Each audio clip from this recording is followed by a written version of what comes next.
In this video, I will run through all the settings and changes that I have made in the settings for shooting macros, birds, and mammals, and some more.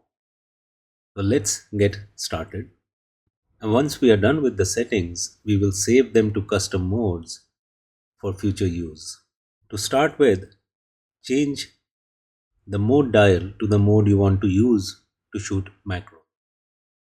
Since I shoot full manual, I will turn the dial and set it to manual. The next thing I will do is reset all the settings on the camera so we are all on the same page. Okay, this is the reset settings menu. We go into that, initialize all settings, and as the help tells you, there are exceptions to what will be reset. Let's initialize all. There are two things that you should be aware of that reset all settings will not change. One is the fields inside the copyright information. So, in case you are using a settings file from someone else, just make sure the copyright information is okay. And the other thing that does not change if you set up wireless settings for your camera, those will remain unchanged. Now that we have reset the settings, let's move to the menus and start at the first one. In case you need help with any of the options in the menus, just press the info button and you will get help as to what the function does. The first thing I would change is the save format. I set it to RAW. In case you need JPEGs, you could try one of the JPEG plus RAW options.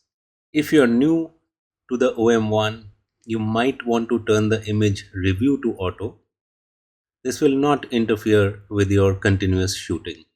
In this menu, we change set warm colors to off. And for flash, I prefer setting it to a default of 5500 Kelvin. Not that it makes any difference in the raw, but it does in the JPEGs that are created or the preview that we see on the back of the LCD. Moving on to the next one, the only thing that I would change here is switch this off. This is meant for long exposures and we're not really getting into that. This you might want to change to detail priority. Nothing to be done here. Since I shoot manual, I do not change the metering, although we have all these options available. Metering during continuous shooting, I generally turn this off because in general it's not really required in practice. This is the flash menu, we don't need to change anything here. The drive mode for macros, I will start off with the mechanical shutter. Sequential shooting settings is where you can enable, disable, or change the frame rates. For example, I don't use this, or this, so I simply disable them. Anti shock, I turn on. The description is on the screen. This is a combination of the electronic and mechanical shutter which reduces the shock. Silent settings is meant for the electronic shutter. For macros, since I use a flash, this is the only option I turn on. Okay, in this next menu, there's nothing to change excepting that you might want to change this to IS priority instead of FPS.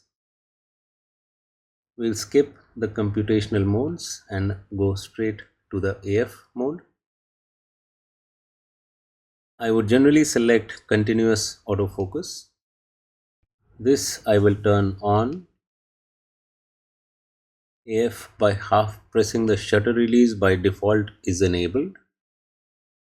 I will also turn this on, but in the release priority I will turn this off since I do not really care about shooting everything in and out of focus. This is where the Mark II differs from Mark I. The human or face detection has been moved into subject detection. So the first option is that. This is the same as in the Mark 1. The AF on can be set to target priority. Eye detection frame I generally turn off, but it's a matter of personal choice. AF illuminator I turn off. AF area pointer I'll set to on 2. Sensitivities and related things we do not need to change to start with. Now for the movie AF, you can set it to AF plus tracking. If you select subject detection, this will automatically switch to continuous AF without tracking. Nothing to be done here. MF assist, we will turn both these options on.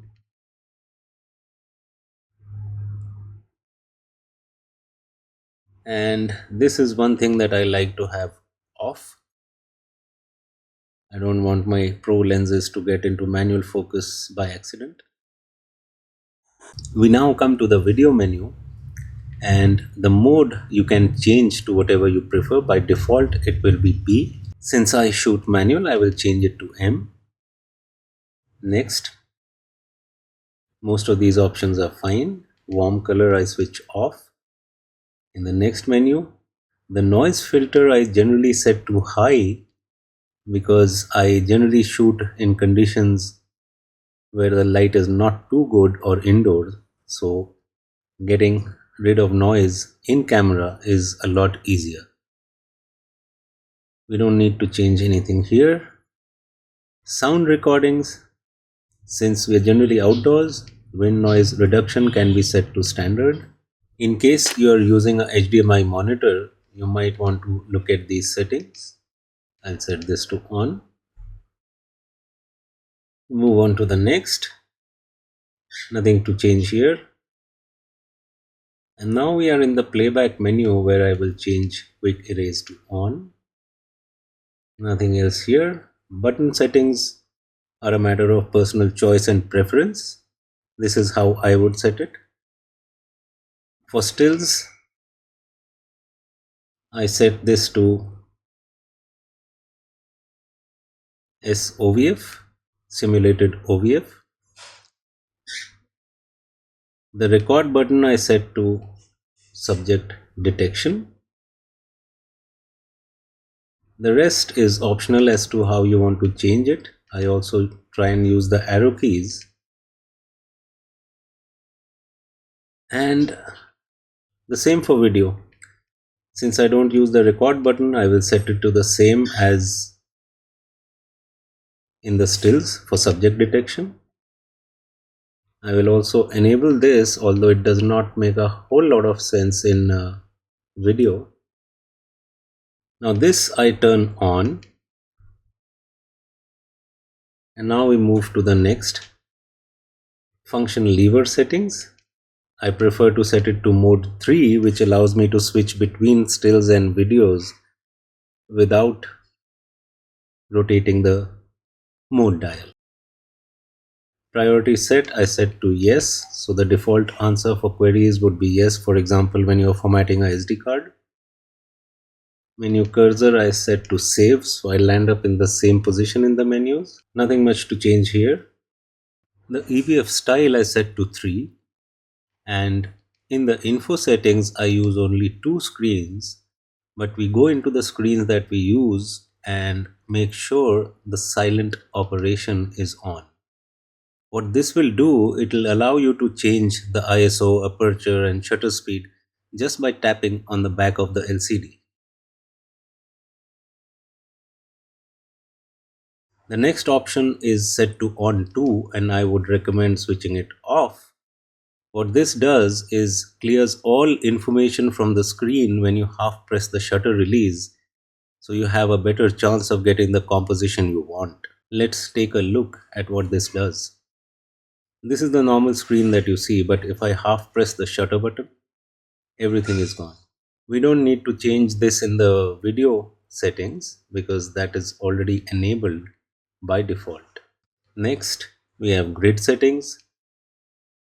I generally change this to preset 2 and change the color of preset 2 to a green rather than red, and just press the down arrow on the green to get 100%, and alpha is set to a full 100%. So that changes the grid that we see. It's all green now instead of almost invisible. Nothing else to change here. The video recording I generally set to card 2 since I have two of them, and card slot save settings I set to auto switch. If one card gets full, it saves to the other. The file name is an important option, and I would recommend setting it to auto instead of reset. What reset will do is reset the file naming convention every time you format a SD card, and you might overwrite files on import.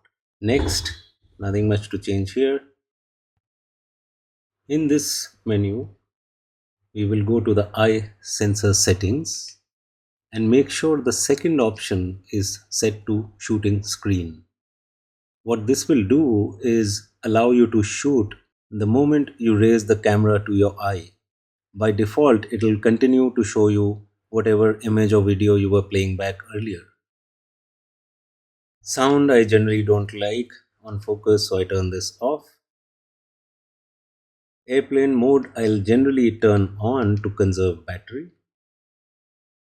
And although HDMI disables the quick sleep mode, when I really need to conserve battery, I also switch this on. So that's it. We're done with the settings. So now we go back to the shooting screen, and I will set the aperture to, let us say, 9 or 11. The 250th is fine. The ISO, I will just press OK for the super control panel, and I'll change the settings from here. I do not generally use auto ISO, so I'll set it to ISO 200, the base ISO. The rest of the settings seem totally fine. This is for macros. Now we go back into the menus and save this to custom mode C1. So whenever we need to recall settings for macros, all we need to do is press the menu, go into custom mode, go into C1 and recall. Now, what changes for bird or mammals? Not much. We go into the super control panel. The mode, if you want to change, you should rotate the dial to that. I generally start with a shutter speed of 1600 and an aperture of somewhere around 8, and the ISO I change to 800 to start with. These are my default settings for birds, and I change this to the cross type.